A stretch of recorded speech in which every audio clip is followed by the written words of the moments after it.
Et à 7h20 sur Europe 1, c'est l'heure de l'édito éco. Bonjour Agnès Verdier-Molinier. Bonjour Dimitri, bonjour à tous. Agnès, la semaine dernière devait être débattue une proposition de loi du député LR Thibault Bazin pour étendre la possibilité de travailler le 1er mai.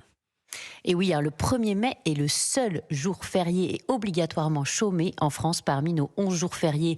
Et si finalement la proposition de loi n'a pas pu, faute de temps, être discutée, le débat public qu'elle a suscité est symptomatique du mal français. Ce texte visait juste à permettre au commerce de bouche, aux fleuristes, au cinéma, au théâtre, aux boulangeries, à ouvrir le 1er mai avec des salariés volontaires. Rien de révolutionnaire, Dimitri. Et pourtant, notamment la CGT s'oppose vertement au fait que les boulangers ou les fleuristes qui ont le droit de travailler, eux, le 1er mai, mais pas de faire travailler leurs salariés, puissent les faire travailler ce jour-là. C'est vrai que c'est quand même étrange. Les artisans ou les patrons indépendants ont le droit de travailler eux-mêmes le jour de la fête du travail, mais pas leurs salariés.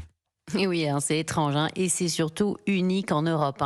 Sur les 27 pays de l'Union, il y en a 24 qui fêtent le travail le 1er mai, et ce jour-là est férié, mais pas avec interdiction de travailler comme en France. Seule la France interdit aux boulangers, aux fleuristes de faire travailler leurs salariés ce jour-là. Dans le reste de l'Europe, que ce soit en Allemagne, en Italie, au Portugal, le jour de la fête du travail, les boulangers, les fleuristes restent ouverts avec du personnel salarié qui reçoit des primes pour cela. Ouais, c'est quand même étonnant ce niveau de restrictions français. Et c'est vrai que pour les syndicats, le 1er mai, c'est une vache sacrée, Agnès.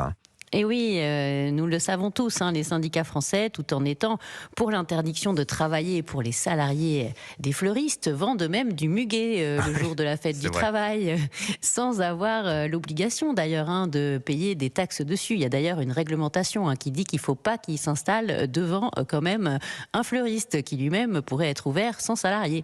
Ce jour-là, les boulangers ou fleuristes doivent déjà payer double un salarié qui travaille le 1er mai et payer en cas de contrôle une amende de 750 € par employé rémunéré ce jour-là, même si le salarié est volontaire. Alors en 2025, il y a eu une vingtaine de boulangeries qui ont été mises à l'amende, mais on peut se poser la question, interdire le travail le jour de la fête du travail, comment est-ce qu'en France on a pu inventer une réglementation pareille?